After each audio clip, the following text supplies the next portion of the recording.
गुजरात जो भारतीय जनता पार्टी का एक गढ़ कहा जाता है, वहां पर एक बार फिर से भारतीय जनता पार्टी ने एक ऐतिहासिक वापसी की है। ऐसा क्या फैक्टर रहा जिसने गुजरात में काम किया है, जो एक व्यापक जनादेश लेकर भारतीय जनता पार्टी एक बार दोबारा से वापसी कर रही है? देखिए, गुजरात की बम्पर जीत ऐतिहासिक और अभूतपूर्व है, न भूतो न भविष्यति। आज तक इतनी रिकॉर्ड जीत गुजरात में किसी भी दल ने, किसी भी नेतृत्व ने तय नहीं की थी। मोदी जी के नेतृत्व में गुजरात में यह संभव हुआ। मोदी जी गुजरात के मुख्यमंत्री थे, वहाँ रहते हुए उन्होंने ये गुजरात मॉडल विकास का तैयार किया। उसके कारण पूरे देश में कमल खिला। उन्होंने 2 बार प्रधानमंत्री और प्रधान सेवक बनने का उनको अवसर मिला। तो पूरे देश में गुजरात की इस जीत का संदेश है और स्पष्ट तौर पर मोदी जी की नीति, उनकी नीयत और उनके नेतृत्व पर जनता का एक अटूट विश्वास गुजरात के लोगों ने प्रकट किया है। तो क्या ये जो मोदी फैक्टर था, ये बहुत बड़ा, इसने बहुत बड़े तरीके से काम किया, जिस तरीके से गुजरात में भारतीय जनता पार्टी की वापसी हुई है? देखिए, मोदी जी काम करके आए हैं।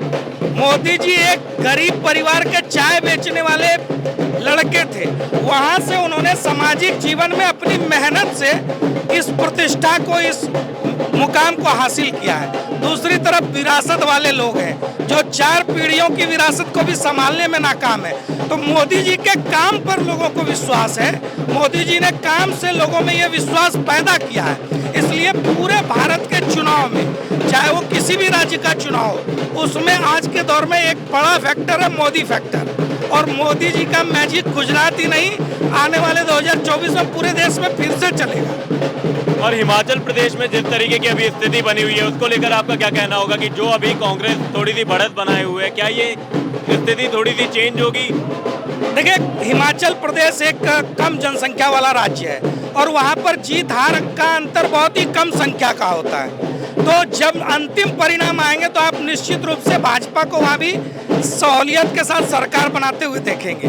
और दिल्ली एमसीडी में जो देखने को मिला, जो रिजल्ट्स आए, क्या भारतीय जनता पार्टी उससे संतुष्ट है? क्योंकि जिस तरीके से एग्जिट पोल्स में दिखाया जा रहा था, जिस तरीके से तमाम तरीके की बातें की जा रही थी, उसके बाद से जो जनता ने फैसला दिया, 134 सीटों पर आम आदमी पार्टी की वापसी हुई, उसके बाद से भारतीय जनता पार्टी संतुष्ट है या कुछ कमियां रह गई जिन पर भारतीय जनता पार्टी विचार करेगी?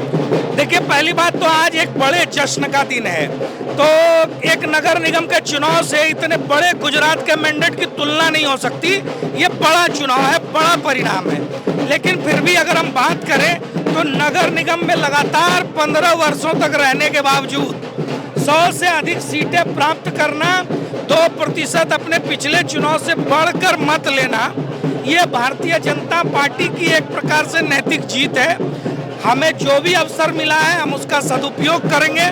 अब तो केजरीवाल के लिए बड़ी चुनौती है कि अब वो किसके ऊपर आरोप मढ़ेंगे और किस प्रकार से वो निगम को चलाते हैं, कैसे राज्य सरकार चलाते हैं। ये चुनौती केजरीवाल के सामने है। अब वो किसी दूसरे के कंधे पर बंदूक नहीं चला सकेंगे। अभी तो जश्न जारी है, आगे की क्या तैयारी है, ये भी बता दीजिए।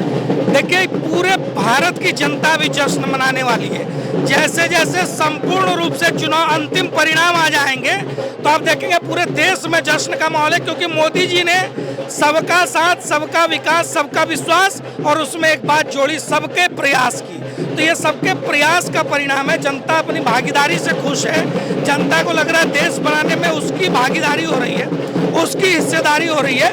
तो जब विकास के कार्यक्रम, योजनाएं लोगों तक पहुंचती है तो लोगों को लगता है कि उसकी हिस्सेदारी भी मोदी जी उसको दे रहे हैं।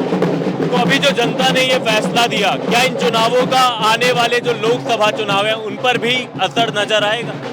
देखिए, 2014 का जो चुनाव था वो गुजरात मॉडल से शुरू हुआ था। तो मोदी जी की जो पूरी विकास यात्रा वो गुजरात में मुख्यमंत्री रहते शुरू होती है। तो गुजरात का जब इतना प्रचंड बहुमत उनको प्राप्त हुआ है तो देश भर में इसका मैसेज है और देश भर के हर राज्य में, लोकसभा चुनाव में या आने वाले राज्यों के चुनाव में इसका सकारात्मक असर दिखाई पड़ेगा। हमारे कार्यकर्ताओं में उत्साह है, हमारे मतदाताओं में उत्साह है और एक नए प्रकार का ऊर्जा और उत्साह इस चुनाव परिणाम ने लोगों में संचार किया है। बहुत बहुत धन्यवाद हमारे चैनल से बात करने के लिए।